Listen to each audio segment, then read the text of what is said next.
Hi, my name is Patrick Xu and I will be the tech lead today. I thought what I would talk about today is a trend that I've been seeing, which is that nearly every developer I see seems to be on a Mac.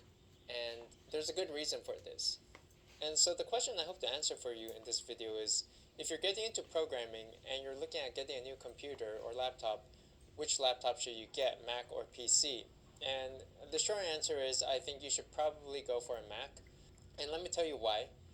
So I'm not personally a Mac fanboy. Like, I have been developing on PC for a very long time, ever since up until like 4 or 5 years ago, I've been on PC only. And the short answer to that, the short reason why Mac is better is because it is Unix based and it has one application, Terminal. You can use the terminal to write programs, run them, have them call other programs as they're running, process files. Like, you can just do a lot of stuff on the terminal, and it is where the programmer generally lives. Like, I always have a terminal window open when I'm at my desk.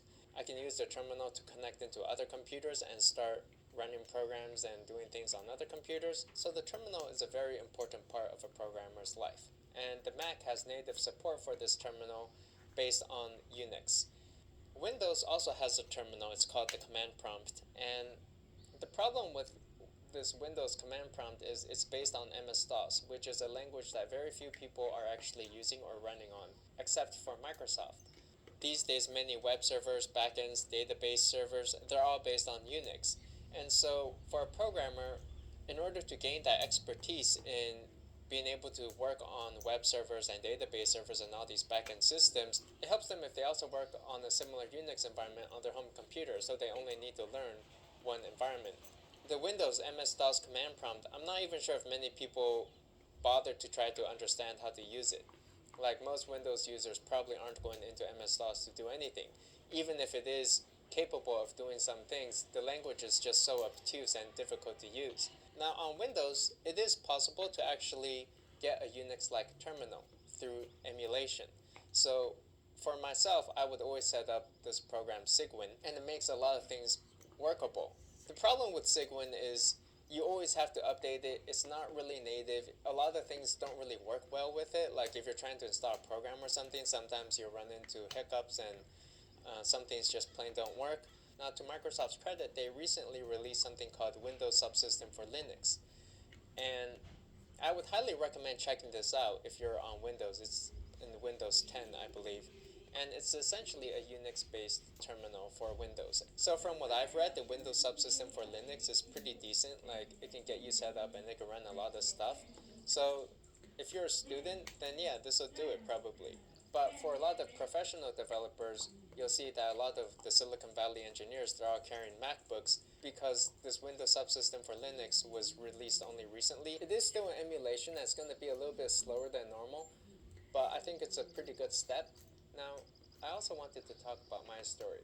Several years ago, I was only into Windows, and one time I bought this $2,000 Windows laptop, very sleek, brand new, state of the art, and it depreciated so quickly. And I would go traveling around with it, going to stay in hotels, and I found that it had difficulty connecting to so many Wi-Fi networks. Like, half of the Wi-Fi networks just couldn't connect to this computer for some reason. Whereas I saw other people using their MacBooks, they could connect fine. If I disabled Bluetooth, Wi-Fi would work sometimes. It was really weird. And then there would be dead pixels. The screen would have lines starting to show up on it and glitching out. After a few years of usage, I wanted to sell this computer, but when I tried to go see what the price would be for something like this, there were no prior listings for this type of computer because it was such an obscure computer. It was like the Sony Vaio TZ WW140T. Like, no one had any clue what this was, even though at the time it was a state of the art computer. Several years later, I bought another very sleek Sony Vaio computer. It was supposed to be very good. And then after 2 years of usage, again I started seeing dead pixels. The fan started getting really loud and overheating. I would see lines start showing up on the monitor. The aspect ratio was kind of strange. I think it was 16 by 9 or something, and it just wasn't very standard. Since I was into photography, I noticed that all my pictures were appearing more blue than normal, and that's because the screen was not well calibrated. And during this time, iPhone came out. and I couldn't get into iPhone development. I had just bought this brand new computer, and so I missed out on like the first 2 to 3 years of iPhone development when everyone else was making tons of money on the App Store. I was stuck on a Windows machine and I couldn't build for iOS. 2 years later, with this computer, it started breaking down. I took it to the Sony store to get it repaired, and they said they don't repair these computers anymore. In fact, Sony got out of the laptop business. I pretty much had to trash the computer.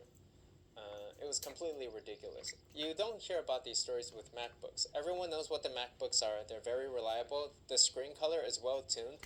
As a photographer, I realized I don't need to really calibrate that color scientifically. I need to calibrate it for my audience who's viewing on a MacBook. So if I could process the photo on a MacBook, then I know they're going to look great for a lot of my viewers too who are on Apple machines. And all of Apple's computers are calibrated to that same color profile. And since this is basically system lock-in for like 4 years or so, it's not really clear how the tech landscape will change over that long period of time. And being able to have that flexibility to know, well, if you need to develop for Windows, you can, and if Apple suddenly releases some platform or software 3 years down the road, hey, you're still going to have a Mac so that you can develop for it if you want to. These days, there's also a lot of applications and software that may be one system only. Like systems like Node.js and Ruby on Rails were originally developed for Mac only, and it was very difficult to get these programs to run on Windows. Like, imagine if the developer of Node.js or Ruby on Rails did not have a MacBook. They basically would not have been able to create these software systems. And if you were on Windows, it would have been very difficult for you to get enthusiastic about these systems. Maybe you could have run them, but it would have been pretty difficult and it would have been uphill all the way. For designers, there's this app called Sketch, and I highly recommend if you're into design that you look into it because it's used all over industry. Sketch is Mac only. If you were a student designer, you would not be really well prepared for your future career if you did not have a Mac so that you can get Sketch and develop expertise in that. A lot.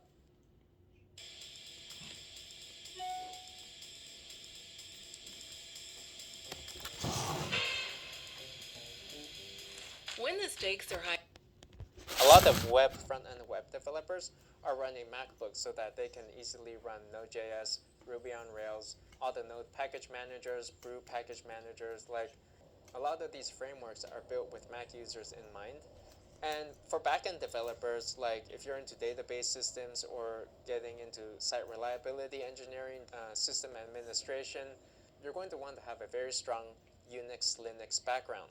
And for them too, they're going to be far more comfortable in a Mac environment where it's Unix based rather than a Windows environment where they have to boot up either the command prompt, which no one knows how to use, or they need to go into the Windows subsystem for Linux. And yeah, maybe they can get that going, but it's still going to just be like an emulation, kind of buggy, and there's going to be problems getting things running.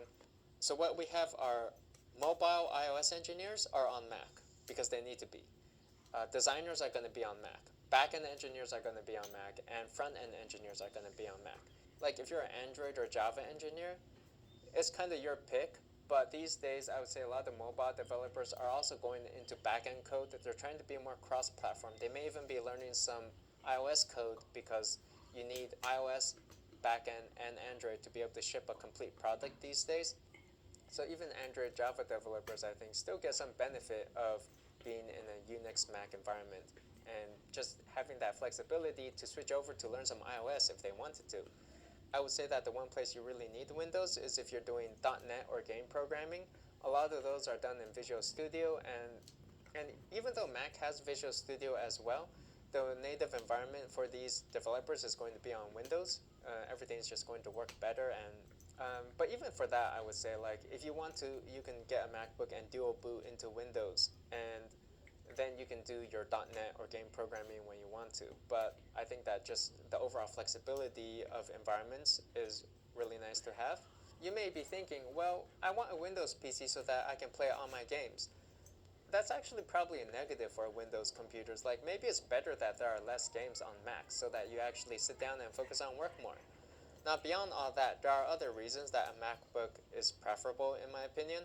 Like the build quality is very nice, the trackpad works well, Keyboard's kind of garbage actually in the recent iteration. Everyone knows about the MacBook iterations, so that the resale value is going to be higher. These Macs are generally used by all industry engineers in Silicon Valley at least, like I see them all over the place, so that it prepares you better to just generally speak the same language as everybody else.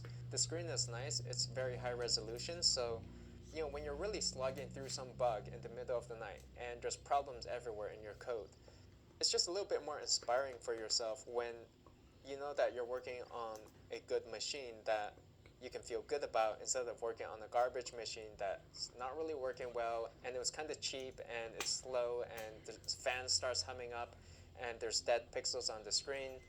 The screen's casting a strange blue glow. You gotta start going into Cygwin or Windows subsystem for Linux to try to get things going, and then there's little glitches and bugs here and there, and the key's not really working well, the trackpad's not that great. All of that is just demotivating, and you may just say, you know what, I'm just gonna go sleep, forget it. Whereas, at least for me, when I have nicer equipment, I just feel more inspired to put out my best work because I've invested in myself. And I take comfort in knowing that this is the tool that industry professionals are also using, and if they can do it, then I can do it too.